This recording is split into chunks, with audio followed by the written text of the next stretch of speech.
Good evening, everyone. Thank you for joining. We will get started in a few moments.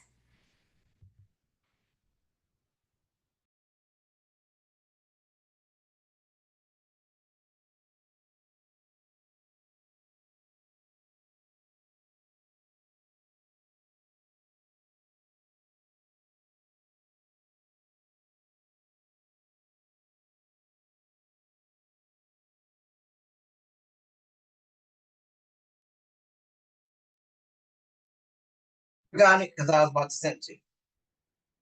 You have it? What did you say, Reba? Nothing. I wanted to make sure someone had the link. Thank you. You're welcome.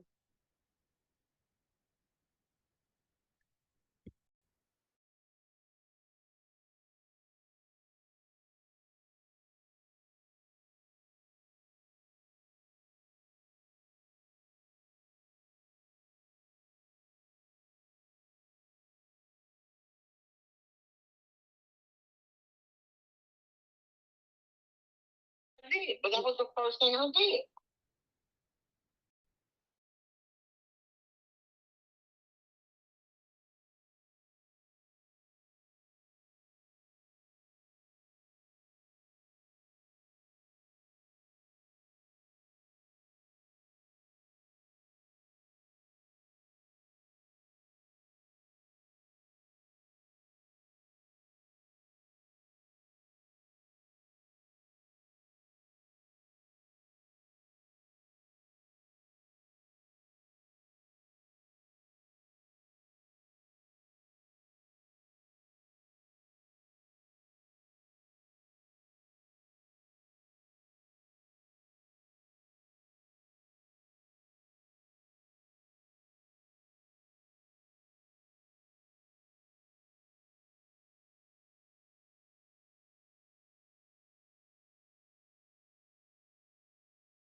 All right. Good evening, everyone. We're going to give it about 30 more seconds for people to trickle in, and then we will get started with today's agenda.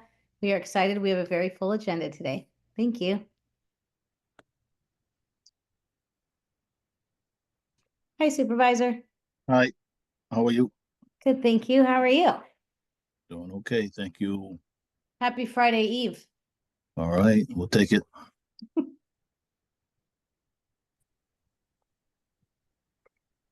All right.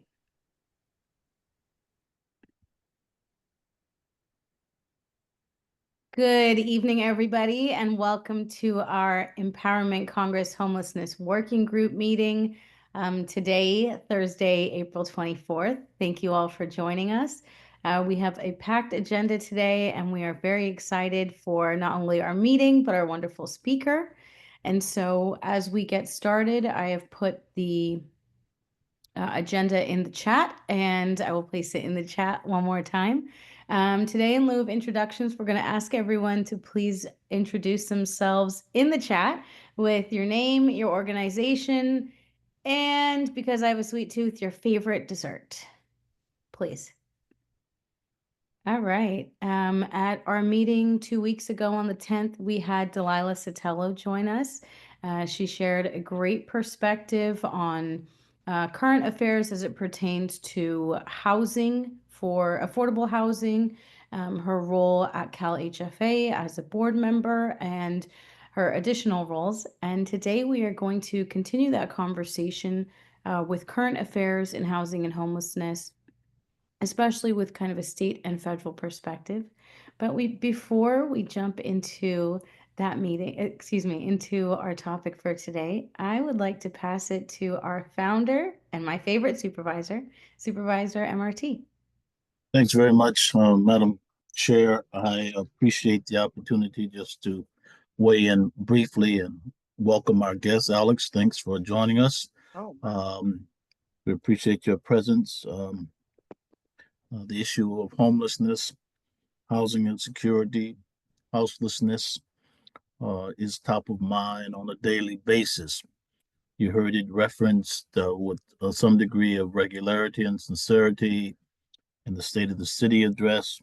We know that homelessness is a dynamic phenomenon faced with ups and downs, challenges as we speak, and yet we remain undeterred.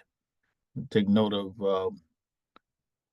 Pope Francis's leaning in on the question of the homeless. And for him, and I leave you with this, it was a matter of human dignity. A matter of human dignity. And if we stay right there, I believe we will find our purpose in doing the work that we need to do. The Empowerment Congress Homelessness Working Group will not turn back. We're here for it every day, all day. Madam Chair, we invite you to introduce our speaker so he can get busy. Supervisor. Thank you. And thank you for that opening benediction. We appreciate it. Yes. And absolutely true. So in accordance with our mission to educate, engage, and empower, I am very excited to introduce today's speaker, Alex Visotzky. Alex, please let me know if I'm mispronouncing your last name. I'm working on it. Thank you. Alex is the Senior California Policy Fellow for the National Alliance to End Homelessness. He works to ground California's response to homelessness in best practices. Prior to joining the Alliance, Alex worked for 5 years in local government, where he served most recently as the Director of Government Affairs for LAHSA, our Los Angeles Homeless Services Authority. While there, Alex directed LAHSA's legislative, policy, and community engagement work. Prior to joining LAHSA, Alex worked for Neighborhood Housing Services of Los Angeles, and he's a member of our California Interagency Council on Homelessness Advisory Committee. Before turning it over to Alex, though, I also have to give a huge shout out because Alex and I are both alums of USC's Sol Price School of Public Policy. So Price proud and happy to have a fellow alumni with us as well. Alex, I will turn it over to you. Thank you so much for joining us. Thank you so much, Rhea, and thank you so much, Supervisor, for that introduction. I've had the pleasure working in local government in Los Angeles and getting to see you in action for many years.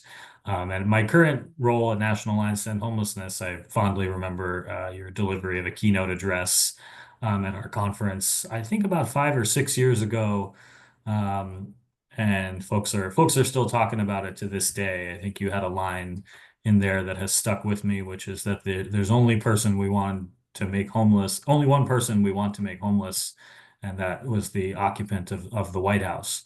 But so unfortunately that sentiment still resonant today, as we'll talk about. I also just want to give a shout out to Reba Stevens, who I see on the screen. Reba is somebody that has been a partner in crime, and just somebody that I deeply admire and whose advocacy I've admired for a long time. So thank you, Reba, for the work you do. It's good to see you. I'm going to share my screen so I can show just a few slides, and then can open it up for some Q&A.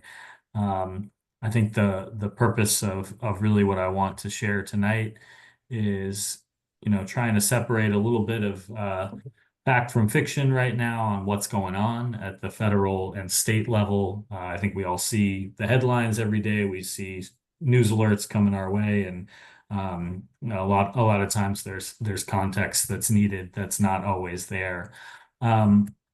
So first, just a quick elevator pitch about my organization, National Alliance to End Homelessness. We are a DC-based policy advocacy organization. We've been trying to address homelessness for about 40 years now by changing policy up on Capitol Hill, as well as by trying to change practice in the field, share what's worked, take what we see working on the ground in places around the country, and share it out with everybody else so we can move folks in the right direction. We have one state in the country where we have a dedicated regional presence, and that's California.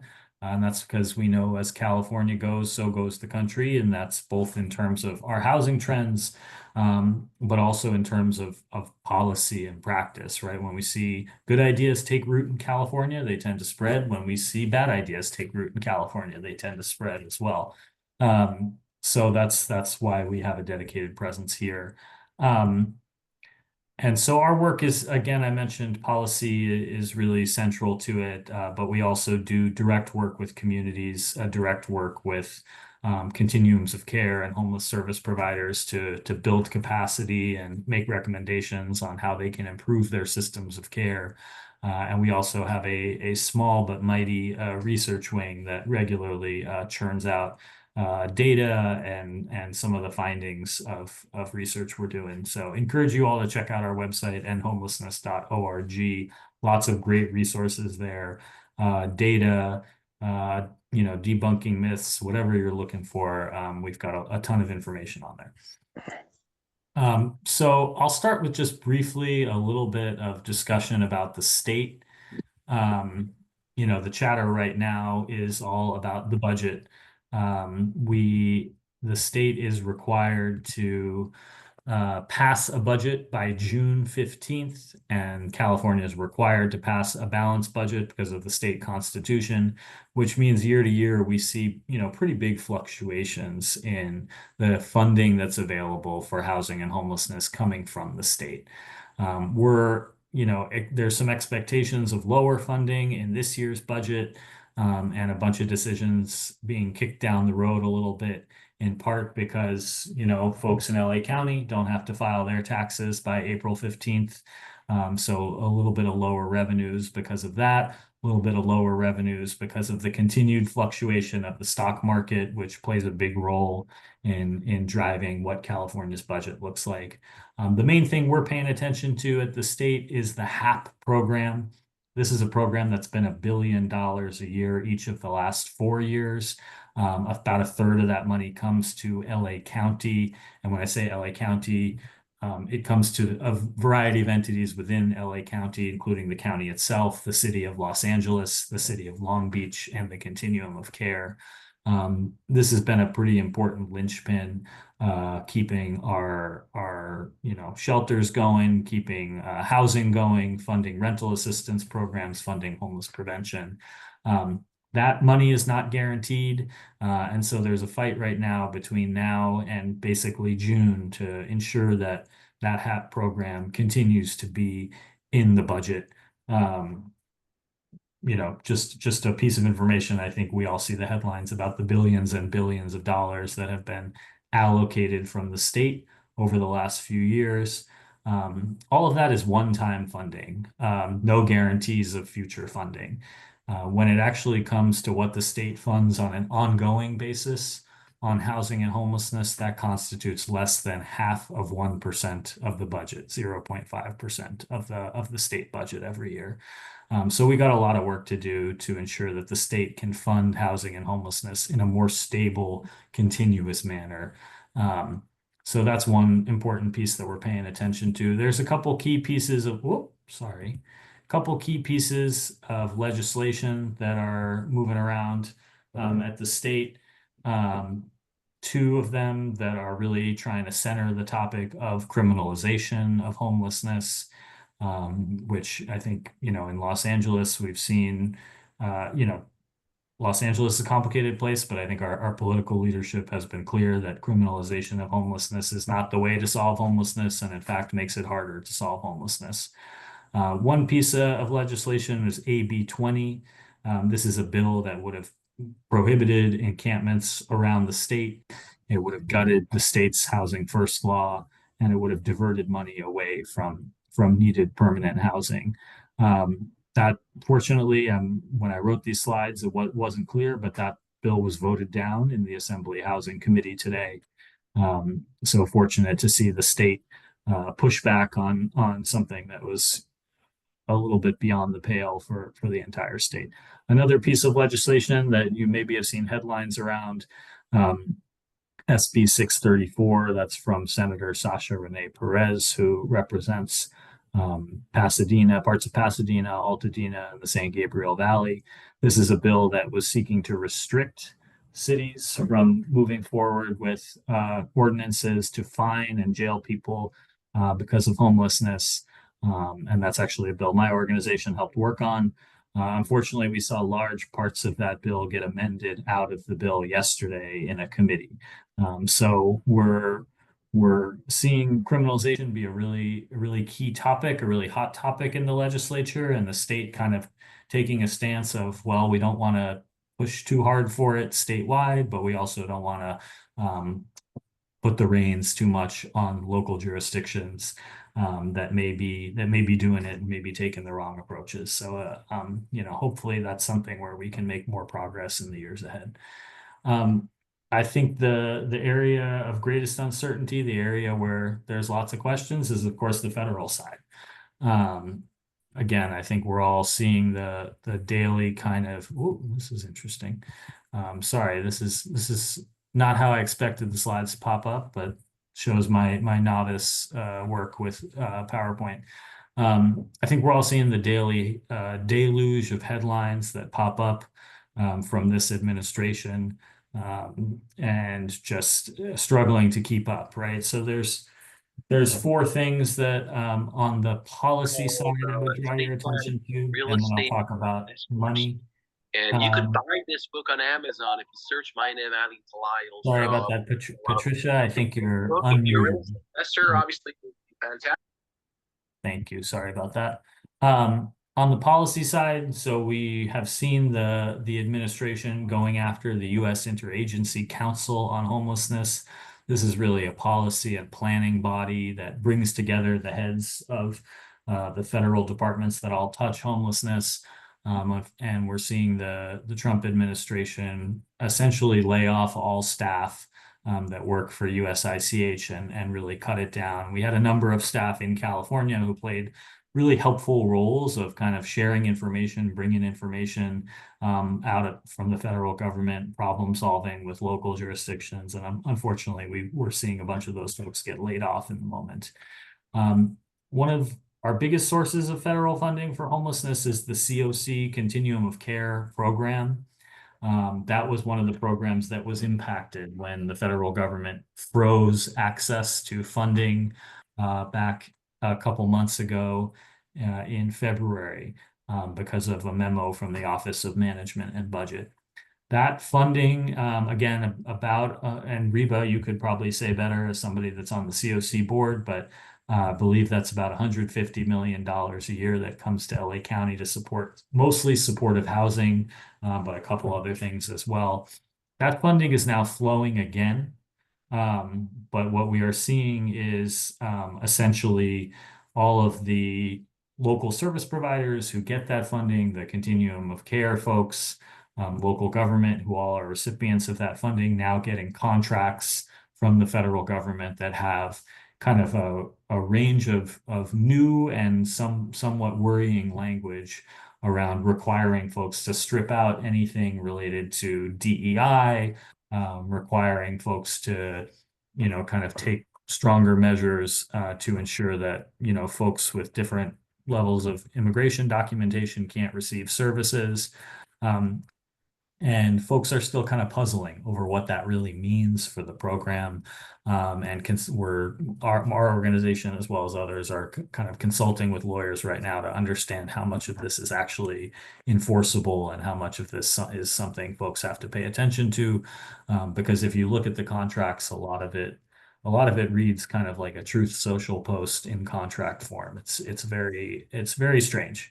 Very strange stuff. So that's an area where we're hoping for more clarity, because we know it's creating a lot of concern and pause among the folks that are out there providing the services. One of the other big things that we have pushed for is trying to switch the continuum of care program to a longer funding cycle, to a 2-year funding cycle. Why that's important is, among other reasons, is that it creates longer windows between when you can kind of get in there and mess with the program in different ways. And so we're concerned that the administration is going to kind of cut that 2-year window and go for a shorter window this year to allow them to mess with provisions that incentivize housing first, right? So housing first, as I'm sure folks know, is a philosophy that says there shouldn't be any kind of preconditions to moving back into housing, to getting access to housing and the services that come along with that. That is something that the data has shown us, the research has shown us, is far and away the fastest way to get folks back into housing and keep them housed. There's really hard and challenging questions that we have to ask within our sector about housing first, that I want to be blunt about. Things like the impact it's having on supportive housing buildings, things about how are we actually ensuring choice and access to choice for people who want to access things like sober living environments. That's not at all why this administration is going after housing first. Essentially, we're seeing a federal administration that's looking for scapegoats to distract the conversation and blame homelessness on something other than, a housing system, right, that has entrenched racial and class hierarchy in this country. They don't want us talking about that. They want us talking and distracted and talking about something else, even if there are challenges with things like housing first. Last thing I'll mention, it's a policy priority of the new administration to go after what's called equal access, which is ensuring that folks are able to access homeless shelters, homeless services in accordance with their preferred gender. And we know that's something that is a big hobby horse of the administration. So what they have said is they're not going to be enforcing what they see as violations of that rule. So those are some of the policy priorities there. On the funding side, so I think we've all seen a lot of headlines probably about, potential funding cuts coming, about the White House budget and what that might entail. All of this is, I think, a little premature, a little bit. We have not gotten to the point where the federal government has passed like a longer term budget. The other thing I should mention is we are going to see the White House release their budget pretty soon, and that's probably going to contain a number of, I think, concerning and alarming provisions in there. But at least for now, the White House budget, when it's released, is not a particularly meaningful. It's usually an exercise in trying to say what your priorities are, but ultimately crafting the budget still lies with Congress. So I would urge folks, when you see the headlines come out about the White House budget in the next few weeks, don't panic. We're still a long ways from kind of having a budget. what we are concerned about is a few things. The emergency housing voucher program. This is a program that came out of the pandemic that brought 15,000 vouchers to California. Sorry, that says around Los Angeles. That should say around California. 6,000 of those vouchers came to Los Angeles to help get, folks who are experiencing homelessness and who were, the most vulnerable to things like COVID, to help get them back into housing. And so the program is supposed to run through 2030. But HUD just sent out a memo last month instructing housing authorities that they were only going to be funding the program until 2026. So that's an area of very high risk of potentially 6,000 folks that are housed in the Los Angeles area now that are at risk of losing their subsidies if we don't advocate on that. Another piece, as the federal kind of budget process starts to ramp up later in the spring, we're going to be seeking $4.9 billion for the Homeless Assistance Grants Program. That includes the COC program I mentioned. It includes a couple other programs as well. And so we'll come back to that in just a moment. The other thing that I think folks are probably seeing is we are seeing folks on the House side pass what are called budget resolutions. And what that is really just kind of setting high-level priorities, setting high-level findings of where are we going to establish the money we need to pursue our real priority. And the real priority that we know for this Republican Congress is passing a very large tax cut, right? That is the one thing that it seems like everybody in the Republican Party can agree on is trying to pass a tax cut, most of the benefits of which would go towards the ultra wealthy folks in this country. But in order to pass a tax cut in a narrow Congress like this, essentially they have to use a process that means that it has to be budget neutral. And so they have to establish what savings they can find in order to finance that tax cut. And one of the biggest areas that they've been looking at is Medicaid. And so there has been conversation about potentially $880 billion in cuts to Medicaid over a 10-year period. So needless to say, that would be devastating for California, devastating for Los Angeles, and really devastating for everywhere in the country. So that's something where, folks in districts around the country are really raising their voice about that. And that's been the subject of, I think we've seen some headlines about even Republicans in getting kind of shouted at in some of their town halls. A lot of that is coming from, even considering Medicaid cuts of this kind of proportion. So the last couple of things I would say is, what can we do about this? Call your congressperson, right? We're very fortunate that we have a lot of folks in Los Angeles, like Congresswoman Waters, of course, who have championed housing issues, championed homelessness. But when you're in Congress, even if you're somebody that, says all the right things, does all the right things, you got a lot of different competing priorities. And many folks in Congress, will choose a couple priorities that they're going to put their heart and soul into, and the other ones, are going to be lower on their priority list, even if they vote the right way. We need everybody in the LA delegation, everybody representing our communities to keep homelessness at or near the top of their priorities so that they're kind of using their political capital to make some of these things happen. And so the things that we're asking folks to share with their members of Congress in LA to ensure that they're prioritizing it is, we need to ensure that we're adding more money to keep that emergency housing voucher program funded for another year. We don't think it's plausible to get money all the way through 2030. We think we're going to have to do this year by year. So right now we're saying fund one more year of the emergency housing voucher program so that we can keep these folks housed. Another piece I mentioned, that homeless assistance grant program, we need that to be at $4.9 billion, really just to keep the progress we've made and continue to make more progress. And then, tenant-based rental assistance, this includes the Section 8 program. There's the funding level here that folks are asking for nationally is $35 billion. That's just to keep really the program at the level it's at now. We know we want to expand this and see this program grow. That's probably not very likely with the current Congress. And so we're encouraging folks to tell their Congress people, you know, push for 35 billion, tell them to keep pushing for that $35 billion amount right now.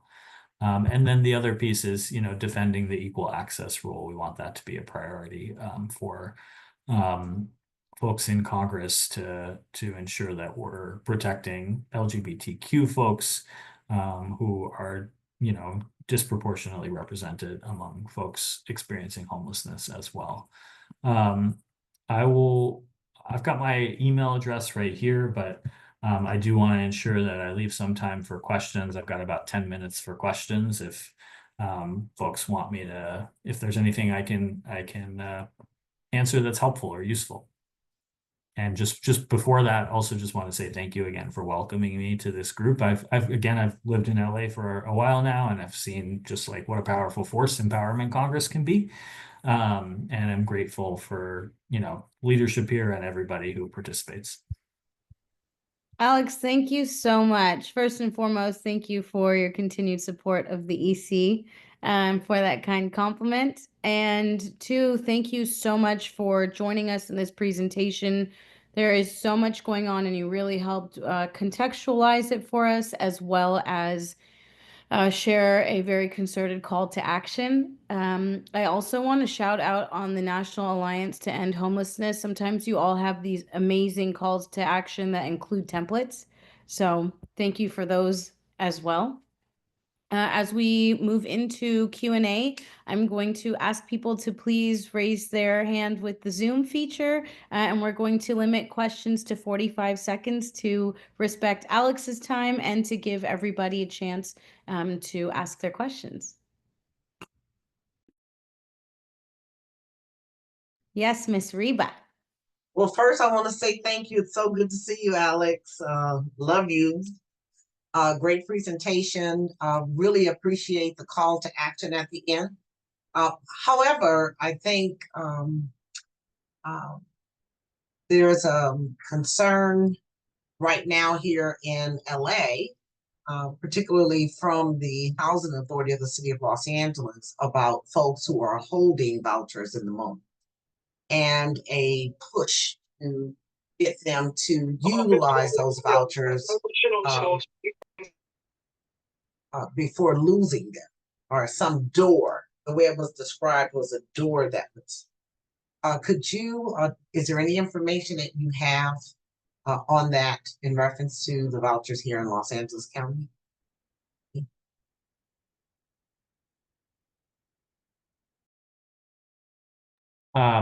Thank you, Reba, for the question. It's lovely to see you as always. Can I just clarify? Are you saying there's a push from HACLA and others that you have to use the vouchers faster, or they're losing them, or Yes. that? So my understanding is that there are vouchers and folks have voucher in hand. But at some point, very soon, there's going to be a door that will shut. And so they need to use them because of what I understand to be a soon to come shortfall for the housing authority. Yeah, so my understanding is that they don't have sufficient funding at HACLA to fully fund the voucher program. In order in other words, the federal government gives you a certain voucher allocation, this number of vouchers, but they also give you the money to actually back it up. And what I've heard from folks at HACLA is that given the high cost of living in LA, the actual and the things people need to do to use vouchers, right? Landlord incentives, move-in costs, that kind of stuff. They actually don't have the full amount of money to cover that full number of vouchers that they get from the federal government. So I think that's what's driving what's going on here. I think the ask would be to, when you talk to your folks in Congress, when you say, hey, when we're going into the budgeting process, you need to fully fund the voucher program. And what fully fund means provide full funding so that all those vouchers can be utilized. But again, I'm not I haven't seen the latest kind of communication from HACLA, so I don't want to misspeak, but that is my understanding what's going on. Thank you so much, Alex, and thank you for your question, Reba. DJM? Hi, can you hear me? Yes, we can hear you. Okay, I have two questions, but they're completely separate. And if it's not the right funding pool, then you can just disregard them. The general question one is about just some of the already like shelter type places we have in place in the county. So I'm gonna go ahead and just say names because I'm not one to be beating around the bush. But places like Lotus and Safe Landing, are those funded in the same pool as this particular nonprofit here or no? Because that guides my question.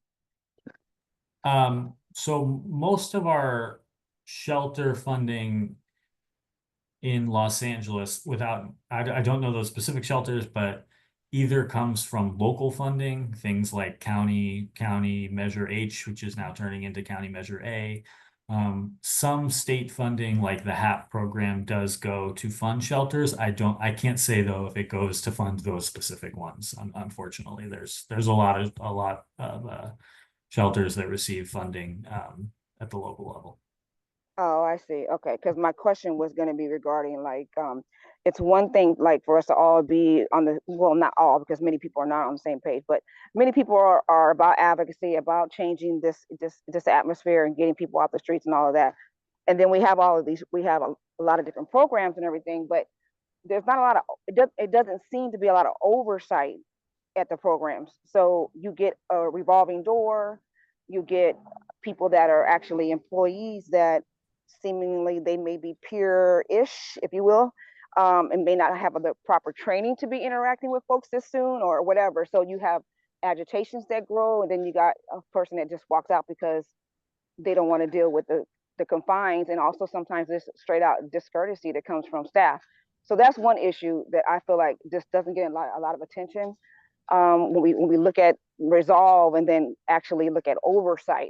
It's two different things. And then my other question is a little bit more personal because I am an advocate, but I'm also a new homeowner, and I'm being affected in a way that I feel like the city that I'm in is not really paying attention to some of the concerns. So, for example, DJM, I'm so yeah. sorry to cut you off, but we do have a time limit and a 45 Oh, second limit for each speaker. sorry about so you that. have about 10 seconds.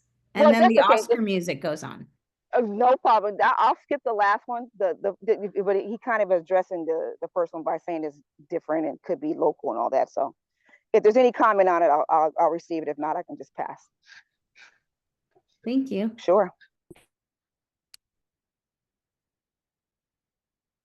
All right. Any additional questions for Alex? I know Alex has shared his time with us, and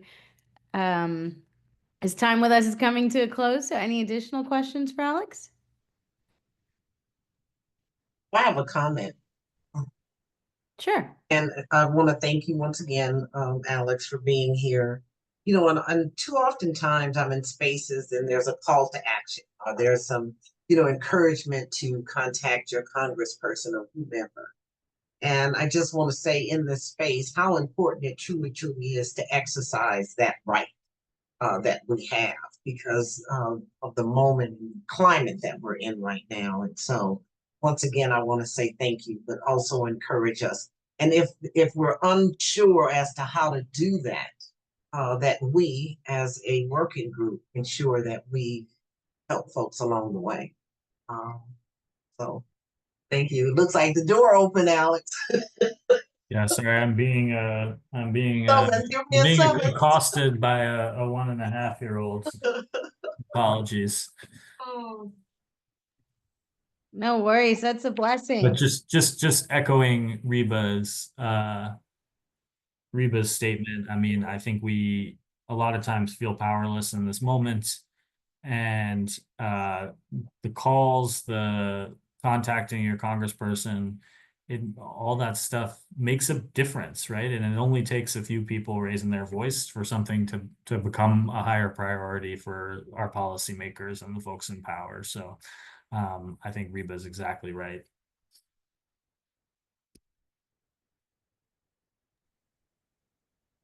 Alex, thank you again so much for joining us, for sharing your time with us, and for all that you continue to do. We really appreciate it. And thanks for sharing to everybody for sharing their favorite desserts.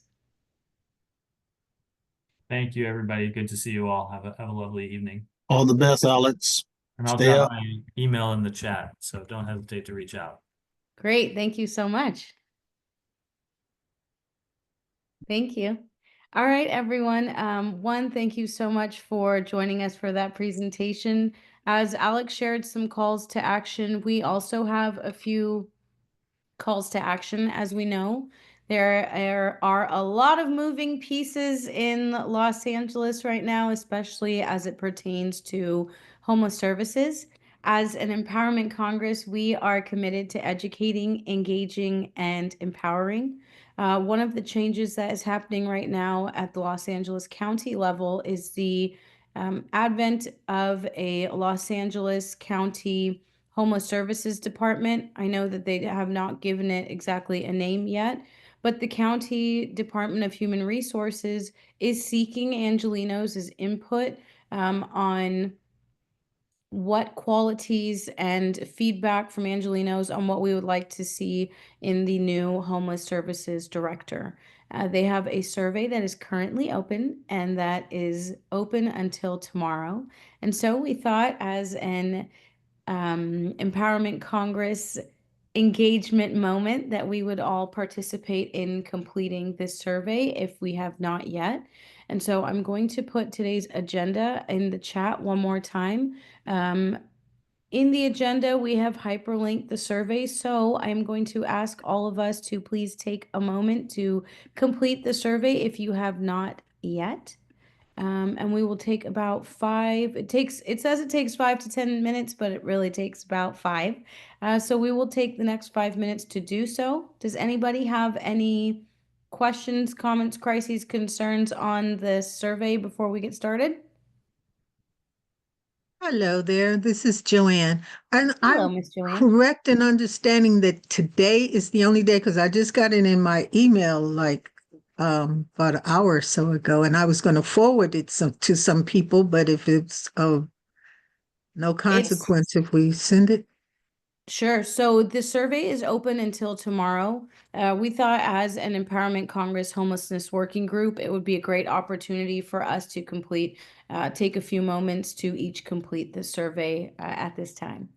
But Okay, the but survey, they you have can until forward it tomorrow on. if I did Yes, send it, yes. because I'm tired of people complaining. Put it on paper. There we Gotcha. go. That's Thanks. the benediction for now for the next 5 minutes. Thank you, Miss Joanne. So the survey is linked in the agenda as well as in the chat. Let's take a few moments to complete it, please. As you finish the survey, or if you already have, please feel free to put the party reaction in the Zoom so we'll know that you have completed your survey.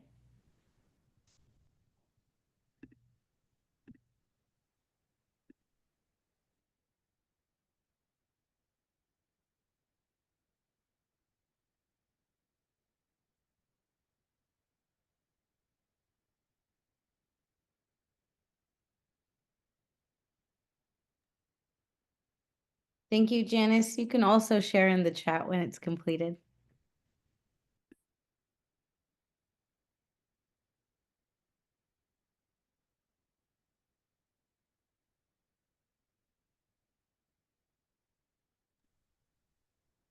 I'd also like everyone to note it is an anonymous survey.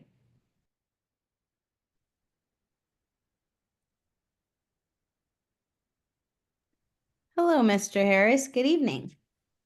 Good evening. Can you hear me? We can hear you. We're taking a moment to complete the LA County Department of Human Resources, the executive recruitment team, the survey that they sent out for the new county department dedicated to homelessness and what we'd like to see in the leader of that department. Great. Have you completed your survey yet, Mr. Harris? I have not. But No. I'm a little distracted at the moment, so uh, I will I will have to do it later. Supervisor, you see how Vincent just did me? Yeah, I do. Oh God. Well, Woof. Vincent, for He's, at your he leisure, said we he's he said he's distracted, Rhea. Okay, don't yeah, bother. right? Uh, Well, he's in dealing with case you're housing and secure issues. Yeah. You know, I can leave. Oh no, we want you to stay, please. We'd also love it if your distraction resolves in the next 3 minutes in case you'd like to click the link in the chat and complete your survey. Okay, whatever you say. Thank you for joining us, though. Oh God. Ooh.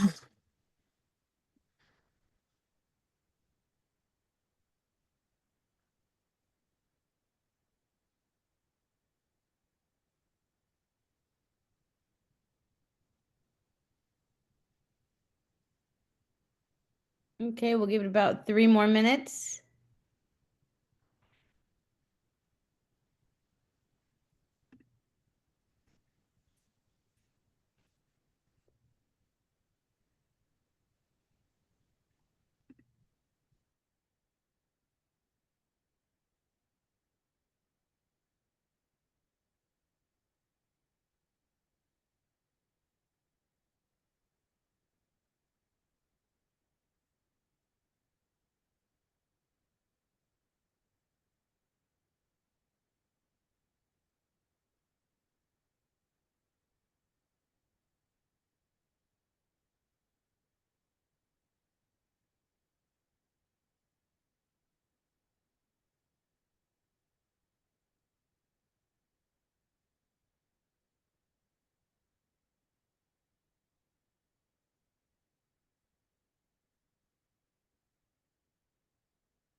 Thank you, Supervisor.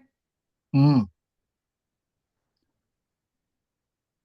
And I see Jack, I think you sent only me the note, but it says, thank you, Mika, for your contribution to the chat. Dr. Barber, have you finished your survey? Yes. Yay. Dr. Barber is the survey. Right? Yeah. And always great to see you, Jack. Yeah.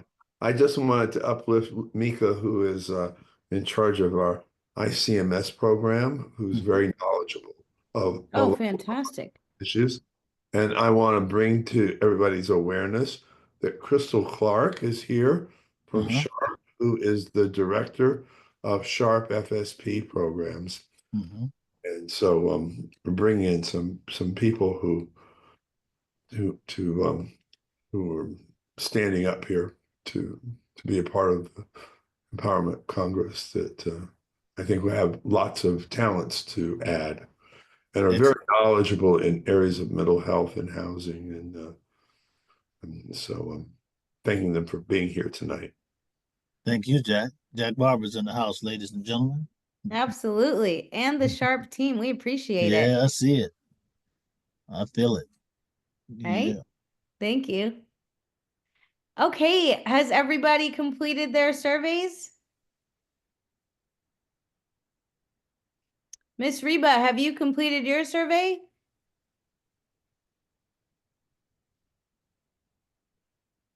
Yes, I did it already. I was thinking of doing it again, but it would be, then I'm asking for them to have some integrity and accountability.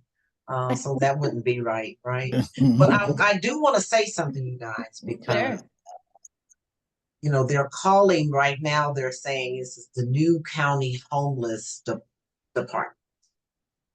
And which is such a horrible, even way to temporarily name something.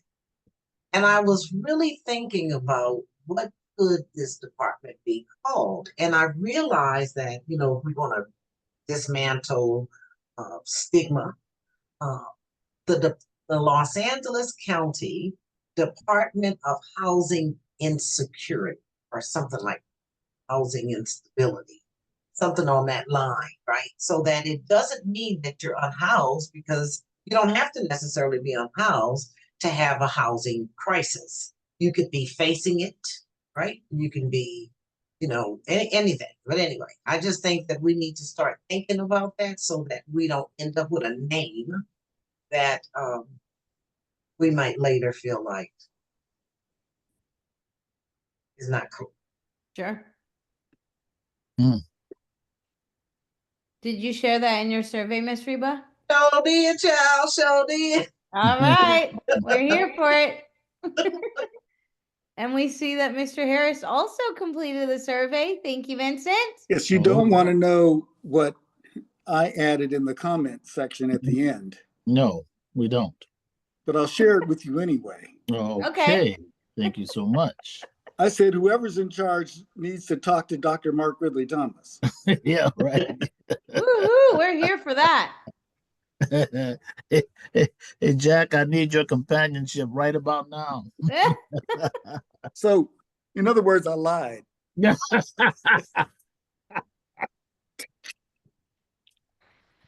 Thank you. Thank you, Vincent. Ooh. All right. I'm going to go through names to ask if you've completed your survey, and then we will move on to a few other announcements in our meeting. Linda Goldsboro, did you complete your survey?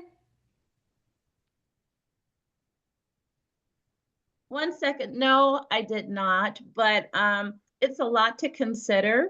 Sure. And just listening to what Sister Reba said makes me think I need to give it a little more thought. Okay.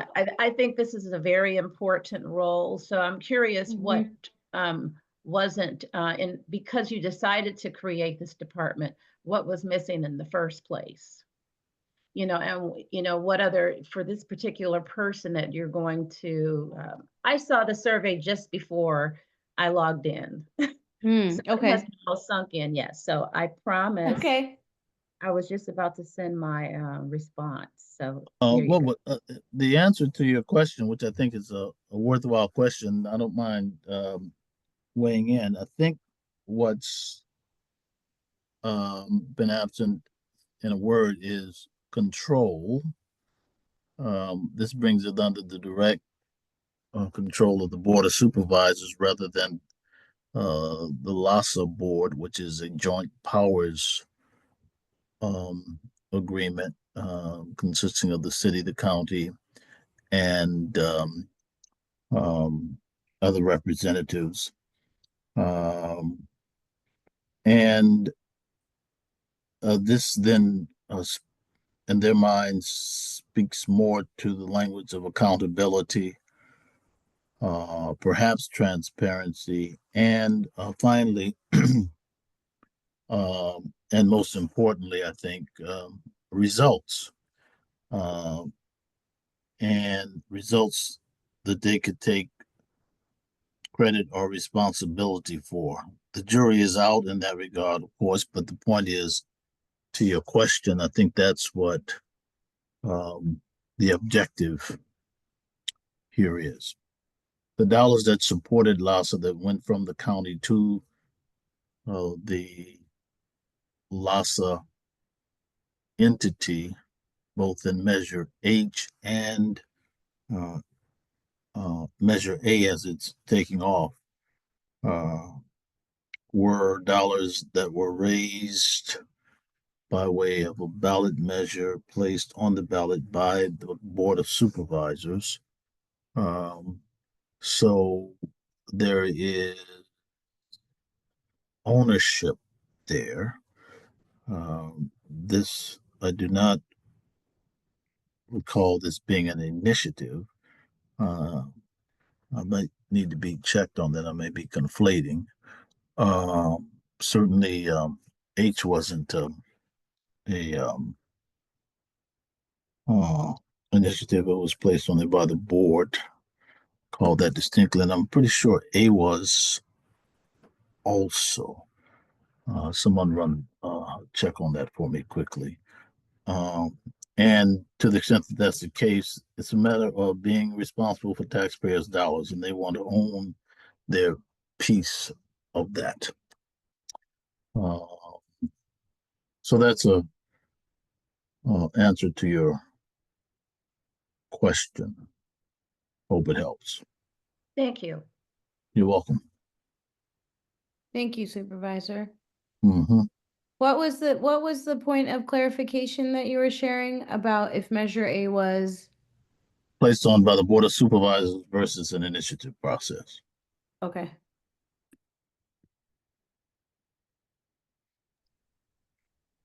And Linda, thank you so much for sharing your feedback as well.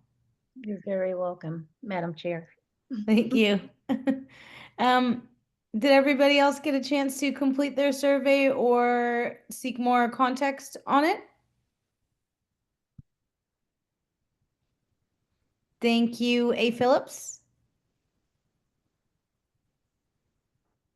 All right. Well, we hope that, it is at the Empowerment Congress, our mission is to educate, engage, and empower. And moments like this require increased participation and advocacy and civic engagement from our side as fellow Angelenos. One of our guiding principles at the Empowerment Congress is reciprocal accountability, and surveys like this provide an opportunity for that because it allows us to directly inform aspects of the future of homeless services in Los Angeles County.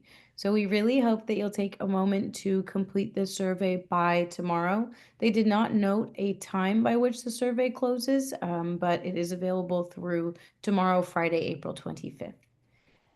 Yes, A. Phillips. Hi, I Hi. just wanted to come on and share a little bit because I do work for LA County. I worked for DPSS for 7 years, and for 4.5 of them 7, I did supportive services. So I did homeless services for CalWorks participants.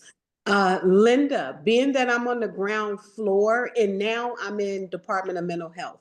So I'm a caseworker over there, and I'm also doing housing over there. I I don't know what your background is, but a leader for this new department should be one who has some ground level knowledge of what's really going on. Because being on the front lines of 2 departments, what I'm learning is a lot of policy that comes down the line is from people who don't even know what's happening on the ground. So I think that would be something very important a leader should have. Just wanted to share, Linda, while you're thinking and contemplating how you're going to answer your survey. Thank you, for Ms. sharing. Phillips. I appreciate that. The county has also been hosting listening sessions to support this effort and to hear from, again, constituents, fellow Angelenos, on what they think would be important. They had a listening session, 2 listening sessions this week. One was yesterday, and I believe the other one was Monday. I'm unsure if they're going to have any additional ones. Reba, do you have any additional information on that? And No, then those were the 2. okay, so those were the 2. So they had listening sessions on that, and we hope that you were able to participate on those. And yes, Mr. Harris?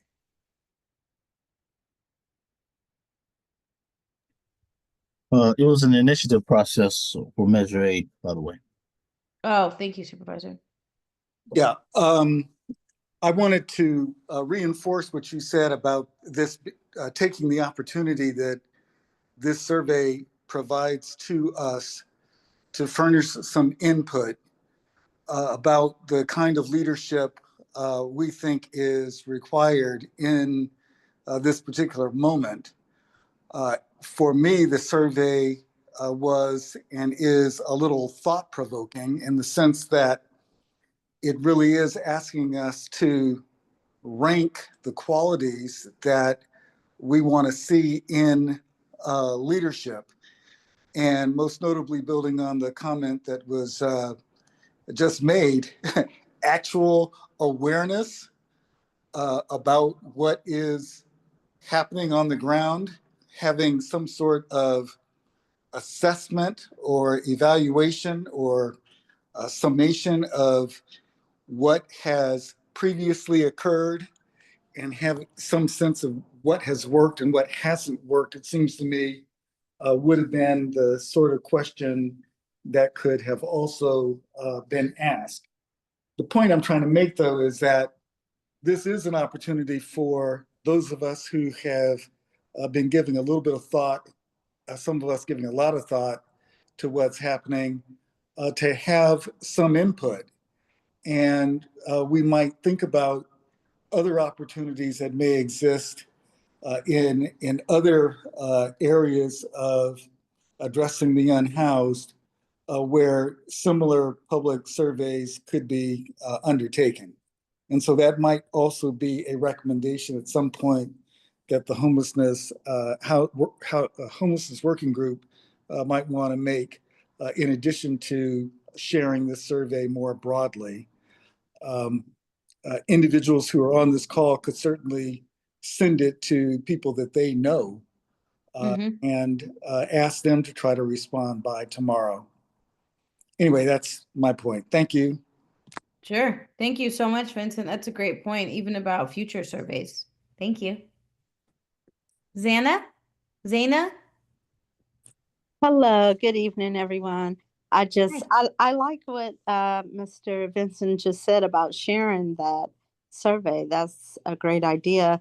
But just wanted to piggyback on Miss Phillips. I agree. I did fill out the survey today, and I feel like if we get more people who have hands-on experience to go into these types of positions, then they can understand and they can be more empathetic and compassionate and as well as efficient and getting the problems resolved, as opposed to someone who is just so far, have far-fetched ideas. And if we could get more community involvement, I think that would be great, because some or a lot of the individuals who are homeless, they come from some of our families, unfortunately. They come from our communities, unfortunately. So that's my 2 cents, and thank you for listening. Thank you so much for sharing and for joining. Miss Russell, Miss Joanne?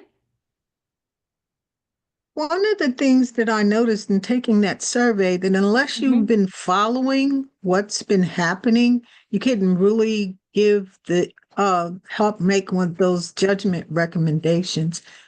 Fortunately, and not everybody sits at a table like this, but you have a lot of people who are disgruntled with the process.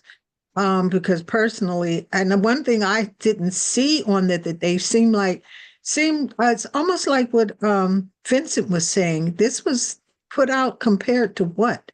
What problems did they observe? Because like the main problem I kept seeing was administrative and building processes and accountability and oversight. None of those were on there. None of those were on there, because I think that they should have just used the a good business model and try to, after you got that kind of audit, you should have went back to really do a forensic overhaul of the organization, because you can move it to the county, but unless you put those stringent administrative things in place, you're going to have the same problem. And it'll weaken both entities because neither one of them will be effective. And that is in my comments. Well, it's a different culture, Joanne, at LASA in comparison to the county.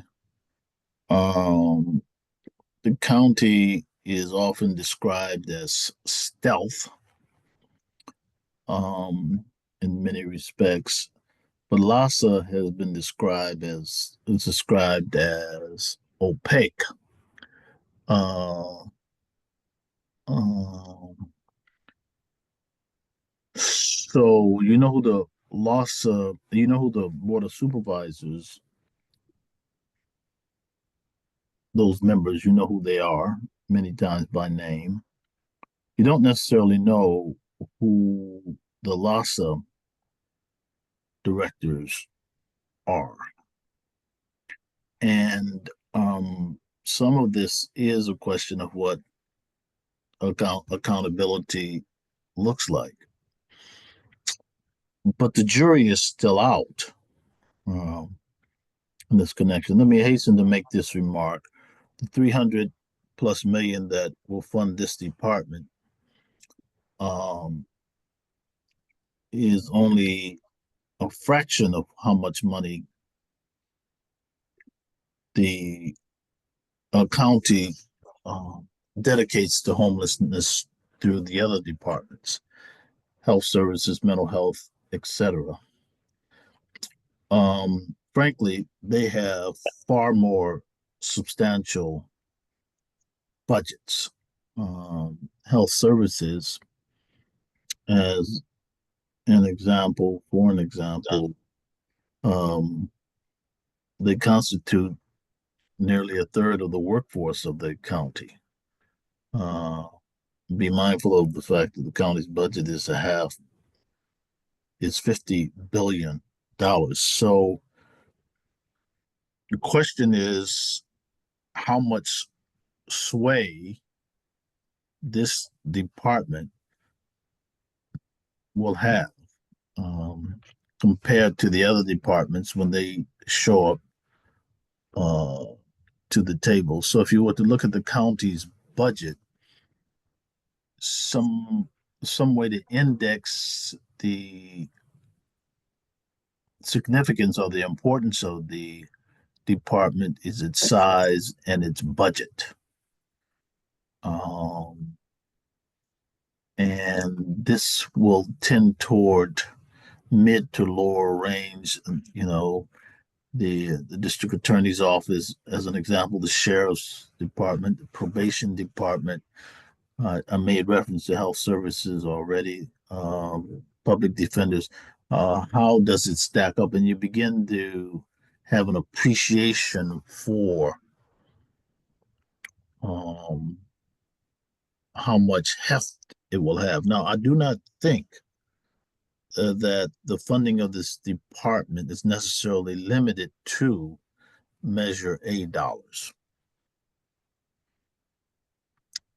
The board can elect to increase its budget. The question will ultimately be, will that be what it does?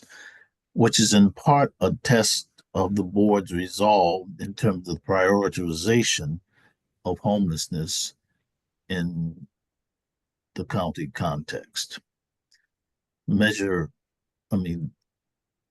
LASA was capped. County, city, federal dollars. And the biggest contributor, 40+%, happened to have been the county. They took all that money away, which arguably handicaps LASA in a significant way. The jury is still out in that regard. Madam Chair. Thank you, Mr. Mark. Thank you, Supervisor, and thank you so much for providing this context, especially as we move forward with these new systems. So, does anybody have any additional questions on this county department or the survey?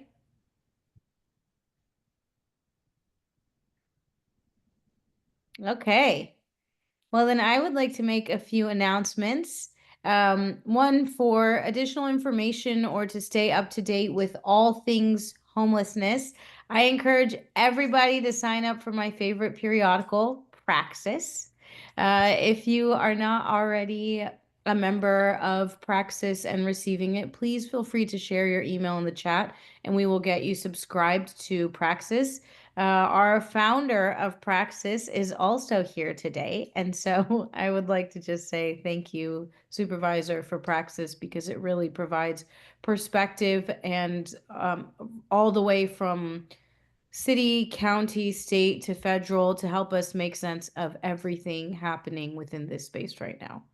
So I have a minimum of two co-conspirators, namely Janice Faye Martin and Vincent Meredith Harris. They have a hand in the effort from the beginning up until this very moment.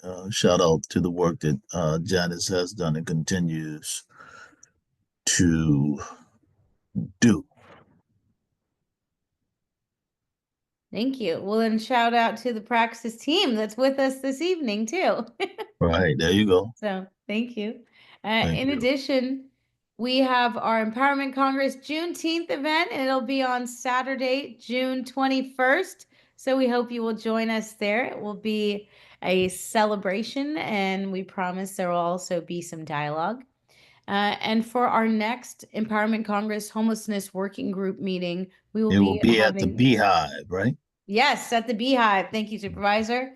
So come party with us, celebrate with us, dialogue with us on Saturday, June 21st at the Beehive. Invites coming soon. And in addition, for our next homelessness working group meeting, our Empowerment Congress Homelessness Working Group meeting, we will have a days of dialogue. And we have invited Delilah Sotelo back to join us for days of dialogue. And I see that we have two questions. So Miss Joanne and then Miss Reba.